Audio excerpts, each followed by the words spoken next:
감사합니다. 여러분, 욥기를 볼수록 사실은 제 마음이 답답해 옵니다. 어쩌면 여기 있는 우리 새벽의 용사 모두가 그런 생각일 수 있겠지만, 야, 이 고난 속에서 욥이 도대체 할 수 있는 것이 무엇일까? 욥이 할 수 있는 게 무엇일까? 욥의 이 탄식마저 우리에게는 어쩌면 사치가 아닐까? 막 이런 생각까지 들고 있습니다. 어제 방구석 기도에 드렸던 성경 말씀 기억하십니까? 욥기 24장 10절의 말씀인데, 그가 내가 가는 길을 그가 아시나니, 여러분, 그가 나를 단련하신 후에는 내가 순금같이 정금같이 보석같이 나아오리라. 지금 10장의 이 욥의 모습이 아직도 23장이라고 하는, 마치 시간의 추이로 본다면 가야 될 길이 아직 멀었습니다. 이 성경의 장수로 한다 할지라도 아직 더 넘어가야 되는 이야기 끝에야 23장 10절에 제가 조금 전에 읽어드렸던, 그제서야 내가 정금같이 나아가겠다라고요. 분명히 전제가 있었습니다. 하나님이 나를 단련하셨다는 거죠. 지금 욥이 어떠한 탄식을 하든 어떠한 하나님에게 원망조의 이야기를 하든 분명한 것은 하나님이 나를 단련하신 것으로 그가 받아들인다는 것입니다. 이것이 바로 고통의 신비입니다. 고난에 우리가 이해할 수 없는 하나님의 뜻과 방법이었다라고 말하게 될 이야기들인 것이죠. 어찌하여 이런 일이 일어날 수 있습니까? 어찌하여 지금 내가 이런 상황에 놓여 있습니까? 지난 주일 우리가 주일 말씀의 은혜를 다시 한번 입자라고 했는데, 감옥이라고 하는 이 상황, 그리고 혹독한 겨울이라고 하는 이 시간, 이 모든 시간과 공간, 그리고 내 처지, 상황, 감사할 것이 하나도 없음에도 불구하고 사실은 그 감옥 안에도, 그리고 이 시간 속에도, 그리고 내 안에도 살아계신 예수님이 계심을 인정할 때, 아니 그것을 내가 느낄 때 온전히 회복되어지는 것뿐만 아니라 사람들이 세상이 이해할 수 없는 감사가, 기쁨이 차고 넘치게 된다는 것입니다. 오늘 욥의 이야기도 어제와 별반 다를 것 없습니다. 하나님을 향해서 그의 불평과 괴로움을 쏟아내고 있습니다. 10장 1절에 보십시오. 내 영혼이 살기에 곤비하다. 내 불평을 토로하겠다. 내 마음이 괴로운 대로 말하겠다. 욥이 지금 하나님 앞에 마치 저도 할 말 좀 해야겠습니다. 제가 뭘 잘못했습니까? 하나님, 제가 무슨 죄를 지었습니까? 제가 이렇게 말하는 거 할 수 있는 거 아니겠습니까? 하지만 하나님 앞에 좀 떼를 쓰고, 아니면 정말 나랑 논쟁을, 그리고 나랑 한번 싸워보자는 식으로 지금 하나님 앞에 서 있는 듯한 욥을 보니까, 제가 전제로 먼저 말씀드렸던 그 이야기처럼 불편한 거예요. 그 불편함이 뭐냐? 욥 그러면 안 돼! 막 이렇게 말리고 싶은 불편함이 아니라, 이랬던 적이 저 안에도 있기 때문에, 지금도 이런 꾸물꾸물 올라오는 욕구가 있기 때문에, 하나님 왜 이렇게 힘들게 하시죠? 왜 이렇게 어렵게 하십니까? 제가 뭘 잘못했는데요? 막 이렇게 말하는 그런 순간순간이 있기 때문에. 그리고 하나님 나를 구원한 것이, 하나님 나를 지으셨잖아요. 우리가 부르는 복음성가 중에 나를 지으신 이가 하나님, 하나님 나를 지으셨고 나를 부르신 이도 하나님, 나를 부르셨지 않습니까? 그리고 나에게 직분을 맡기셨고 나에게 이 모든 것들을 맡기셨으면 하나님 책임져 주셔야 되는데 어찌하여 이러십니까? 하나님 지으신 것을 학대하십니까? 나에게 이 자리를 주시고 나에게 이 직분을 주시고 이 모든 상황을 주신 게 하나님이신데 왜 이렇게 어렵게 하시나이까? 이런 질문을 문득문득 하는 나를 이 욥을 통해서 또 본다는 것입니다. 이 자리에 있는 우리 사랑하는 권사님들, 집사님, 우리 가족들도 그럴 때가 있지 않습니까? 왜 하나님 하필이면 내가 이 집안에, 내가 하필이면 이곳에, 내가 왜 이러한 일들을 겪어야 될지, 돈이란 게 도대체 뭔데, 이 건강, 이 질병 때문에 왜 나를 이렇게 힘들게 하는 건데, 하나님 그것도 정말 집안 사람이 내 원수와 같이 왜 이렇게 힘들게 하는 일들이 있습니까? 너무나도 많은 상황들이 조건들이 지금 우리에게 놓여져 있는 삶의 정황들이 나를 힘들게 할 수 있습니다. 그래서 우리에게는 오늘 제가 소나무의 향기에도 이런 말을 했을 텐데 하나의 질문을 자꾸 하고 싶은 거예요. 단어로 얘기한다면 "왜? 왜? 왜? 도대체 왜? 왜 이러시는 겁니까?" 그 질문에 답할 수 있는 확실한 것이 있습니까? 오늘 욥은 그 대답을 찾아가는 거라고 봅니다. 그렇지만 그 대답을 그 이유를 사람에게서 찾고자 하는 것 아니에요. 저는 여기에 희망이 있다고 봅니다. 여기에 소망이 있는 것이에요. 그래 엘리바스의 말을 듣고 그래 빌닷의 말을 듣고 앞으로 소발의 말을 듣고 누구의 얘기를 통해서 '아 하나님이 이러시는구나.'라고 알아가는 것이 아니라 정말 어제 우리 사이에 지금 이 상황 가운데 뭔가 좀 설명해 줘야 될 사람이 필요하다면 말 그대로 사람이 아니에요. 그래서 어제 제가 우리 주 예수 그리스도가 필요하다 하지 않습니까? 지금은 하나님과 나 사이에 뭔가 문제가 있다면 이 가운데 이 문제를 해결해야 될 우리 엄마가 있어야 됩니다. 아빠와 나 사이에 뭔가가 있었다면 엄마가 그 역할을 해 주었던 것처럼 여러분 나와 하나님 사이에 뭔가 유일한 중보자 되신 예수 그리스도 그리고 그 예수께서 우리에게 보혜사 성령을 보내 주셔서 여러분 우리 사이에 뭔가 해결해야 될 것. 여러분 다른 것 없습니다. 예수님이 오셔야 됩니다. 성령님께서 오셔야 됩니다. 여러분 우리 사이에 다른 것으로 개입시키지 마시고 오직 성령님, 우리 성령님, 그 도우시는 성령님, 우리를 대변해야 될 그 성령님, 그 주님을 사모하는 저와 여러분 되기를 주의 이름으로 축원합니다. 그래야지만 온전한 설명과 이해를 구할 수 있는 거예요. 제가 어제도 변호사 얘기를 했지만 때로는 못 알아듣는 법률 용어가 많아요.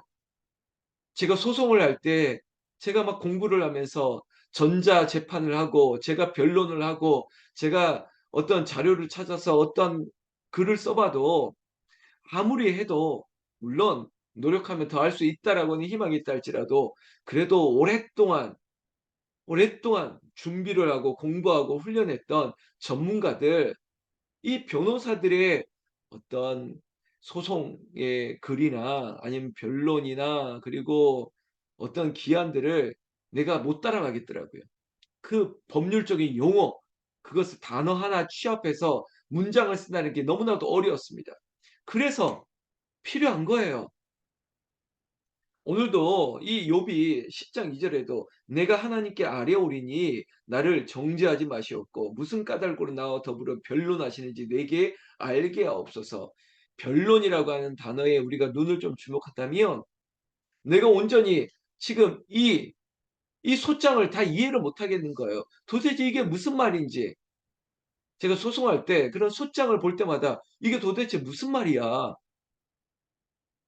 우리의 인생 가운데 이해할 수 없는 게 너무 많다 보니까 이걸 좀 다투었으면 좋겠고 이걸 좀 이해했으면 좋겠고 그리고 내가 문제 제기하는 것을 올바른 법률 용어로 좀 잘 좀 알려줬으면 좋겠고 이런 마음이 있는 거죠. 우리의 인생에 왜 도대체 이해하고 받아들일 수 없는 모든 것들마다 하나님 성령님께서 우리에게 지혜의 영으로 오시고 그리고 우리의 필요를 알려주시고 우리를 대신해서 변론해 주시는 분이 우리 주 성령님이신 것처럼 욥은 끊임없이 질문을 한 거예요.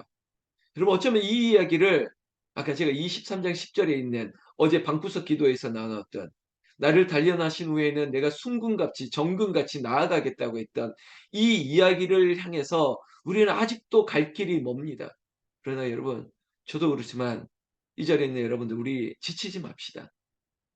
단련, 훈련 이거는 할수록 좋은 겁니다 사실은. 여러분 저 피트니스 헬스장에서도 맨날 반복된 그 러닝머신에서 뭐 다를 게 없지 않습니까? 또 뛰고 또 뛰지 않습니까? 변함없어 보이지만 그러나 반복되어지는 그 횟수를 통해서 아니면 저 수영장에서 오늘은 한 바퀴, 두 바퀴 늘 이렇게 하는 것 같이 보이지만 그러나 어느 순간 호흡이 길어지고 그리고 어느 순간 내 심폐가 강력해지고 뭐 이런 것들을 느끼게 되는 그 순간이 온다는 거죠. 그래서 지치지 말자는 겁니다. 이유 없이 나를 돌리지 않을 거라고요. 나를 이유 없이 두 바퀴, 세 바퀴 또 돌리지 않을 것이고 왜 코치가 나를, 왜 이 감독이 나를, 왜 상황이 나를 이렇게 만드느냐 이유가 없지는 않을 것이라는 거죠. 지금이 희미할지라도 우리가 23장 얘기했지만 욥기 마치 결론처럼 42장에 보면 42장 5절 나를 내가 이제는 귀로 듣던 하나님이 아니라 '아 하나님이 이런 분이구나.' 희미하게 알고 귀로만 그저 머리로만 가슴으로 그냥 어느 정도만 느꼈던 하나님이 아니라 '이것이 나의 간증이요 이것이 나의 찬송일세'라고 하는 눈으로 보는 신앙 고백의 산 체험, 간증을 하게 된다면 확실하게 된다는 겁니다. 여러분 하나님은 우리 편에서 다가오실 겁니다. 나중에는 우리가 또 질문할 거예요. 10명 잃었는데 자식을 나중에 10명을 또 주신들 그게 뭐 큰 거라고. 이런 산수 어떤 셈법으로만 아니라 하나님께서는 우리의 인생을 반드시 회복하시고 갚아 주실 것이라는 겁니다. 그런 그 믿음 가운데 오늘 욥의 독백이지 않습니까? 욥의 말 아니 하나님과 나 사이에 둘만 있다면 이렇게 얘기하는 거 우리가 여기에 개입해서 "어떻게 저럴 수 있어?"라고 말할 수 없잖아요. 제가 이번 주일날 권사님들 몇 분한테도 그랬어요. "아니 제가 이런 상상은 할 수 있지 않습니까? 제가 이런 기도할 수 있는 거 아닙니까? 이것도 내가 기도하고 믿고 감사함으로 아뢰지 못하고 어떻게 견디겠냐."고. 지금 욥은 하나님 앞에 혼자 얘기하는 거거든요. 3 절부터 다시 보더라도 쭉 보면 이런 겁니다. 하나님 앞에 이런 얘기까지 했어요. 6 절에 "나의 허물을 찾으시면 나의 죄를 들추어 내시나이까?" 그렇게 나를 탈탈탈탈 털어서 그렇게 내 허물과 죄를 꼭 찾아내서 뭐 이렇게 보응하셔야 되겠습니까? 마치 이런 거. 그러니까 주변에서 "너의 죄 때문에 이런 벌을 받는다."라고 하는 그런 마음도 찾아온 거예요. "하나님 정말 그러시기에요?" 막 이런 거죠. 7 절. "주께는 내가 악하지 않은 줄을 아시나이다." 그렇지만 하나님 제가 하나님 앞에 어떠한 하나님 앞에 경외함으로 하나님 앞에 범죄하지 않기를 힘썼던 것 아시지 않습니까? 그래서 주의 손에서 나를 벗어나게 할 자도 없나이다. 결국은 하나님 손에 내가 붙들림 받은 사람인데 여러분 욥은요. 실은 마음에 없는 말도 할 수 있는 거예요. 때로는 우리가 너무 힘드니까 "다가. 다 필요 없어. 다 필요 없어." 막 이렇게 소리 지를 때도 있지 않습니까? 정말 필요 없어서 소리 지른 거 아니지 않습니까? 자식도 필요 없고 하필 뭐 남편도 필요 없고 뭐 다 필요 없다고. 아이 목사님도 필요 없고 다 필요 없다고. 이게 진짜 하는 말 아니지 않습니까? 고통이 너무 중과되다 보니까 이렇게 소리칠 수 있는데 근데 여러분 우리는 새벽마다 하나님이 어떤 분이라는 걸 알게 됐을 때 하나님이 만약에 우리와 같은 성정이 동일한 하나님이 사람이 아니시나이까 욥도 얘기했지만 하나님이 우리와 같은 사람이라면 정말 우리가 여러 번 막 이런저런 뭐 기도도 하고 어떤 삶의 뭐 또 궤적을 보였지만 우리 보고 실망하고 아마 벌써 도망가셨을 거예요. 하나님이 사람이었다면 우리를 그냥 이렇게 대면하시겠습니까? '아 너 같은 거 진짜 다시는 안 보겠다.' 아마 하나님이 아이 여러분들은 아닐지라도 저를 보고도 그랬을 거예요. '야 너 이제 너 징글징글하다. 됐다.' 하고 그만 딱 보실 것 같은데 여러분 희망을 가지십시오. 하나님이 사람이 아니십니다. 하나님은 우리가 어떤 말을 해도 어떤 원망을 쏟아낸다 해도 하나님은 우리를 다시 돌아보시는 거예요. 그것이 우리의 희망이고 우리의 위로 아닙니까? 8 절에 "주의 손으로 나를 빚으셨으면 나를 만지셨는데 이제 나를 멸하시나이다." 이거 자기 생각이죠. 하나님이 그렇게 우리를 멸하실까요? 그런데 너무 아프고 너무 힘드니까 "하나님 나를 버리셨죠?" 막 이런 거. 우리도 뭐 예전에 그랬지 않습니까? "나 사랑 안 하지?" 뭐 이러면서 우리가 따졌던 뭐 그런 적도 있지 않습니까? 오늘 9 절까지만 볼까요? "기억하옵소서 주께서 내 몸 지으시기를 흙을 뭉치듯 하셨거늘 다시 나를 티끌로 돌려보내려 하시나이까." 여러분 나를 지으신 이가 나를 보내시면 어떻습니까? 결국은 욥은 스스로 얘기의 함정에 빠지는 겁니다. 흙으로 지으신 이가 나를 가루로 티끌로 돌려 보내시려 하시나이까? 그렇게 한들 그게 하나님의 권세인데 우리가 할 말은 없죠. 저는 욥이 하나님을 찾아가는 과정이라고 저는 믿는다고 말씀드렸죠. 이게 단련의 과정이라고 믿는 것이에요.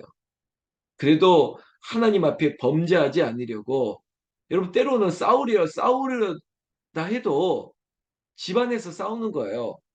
그냥 짐 싸들고 나가는 거 아니에요. 또 얘기하고 또 얘기하고 그러니까 가족 아닙니까? 아니 우리가 정말 싫어서 그런 게 아니고 저도 그래요. 우리 권사님들이나 장로님이나 혹시라도 저에게 쓴소리 뭐 이렇게 싫은 소리 해도 아니 저를 정말 싫어해서 그런 말을 하는 거 아니라고 제가 알거든요. 저도 마찬가지입니다. 여러분들이 싫어서 그럴까요? 제가 지금 교회를 향해서 기도할 때 어떤 마음이냐면 '아 정말 내가 우리 교회를 좋아하는구나. 정말 우리 교인들, 우리 성도님들 정말 가족으로 생각하는 게 맞구나.' 저 진심입니다. 왜냐하면 여러분들 참 좋으시거든요. 좋은 분들이에요. 좋은 분들만 남아 계세요. 그러다 보니까 좋은 사람 앞에 악한 사람이 될 수 없습니다. 제가 어떻게 모진 일들을 모진 행동과 모진 결정과 나쁜 일을 하겠습니까? 하나님은 더합니다. 하나님이 우리를 너무나도 사랑하셔서 지금에 있는 지금 뭐 욥이 무슨 말을 하더라도 하나님이 마치 도저히 난 네 말을 못 듣겠다. 그만하고 확 뛰어나가시고 다시는 보지 않겠다. 그럴 하나님이 아니신 걸 알기에. 하나님 계속 들으시잖아요. 참으시잖아요. 인내하시잖아요. 그러면서 자꾸 다듬어 주시잖아요. 그 하나님을 오늘 우리가 알고 매일 성경의 제목 지으신 것을 학대하십니까? 이런 질문이 오늘 욥기 10장에 가득하다 할지라도 그러나 이것이 본래의 마음이 아니고 또한 하나님도 이 마음을 그냥 마치 충격으로 받아들이시는 게 아니라 하나님이 욥의 이야기 가운데 내 종 욥을 내가 알고 있다고 다 알고 있지 않습니까? 하나님도 내 마음 아십니다. 지금 이 새벽에 하나님이 우리 권사님들 마음 아세요. 다 아세요. 그래서 하나님이 반드시 갚으실 거예요. 그것도 좋은 것으로 하나님께서 응답하실 것입니다. 그것을 믿고 오늘 한 날도 하나님의 은혜 가운데 승리하시기를 나는 우리 주 예수님의 이름으로 축원합니다. 기도하겠습니다.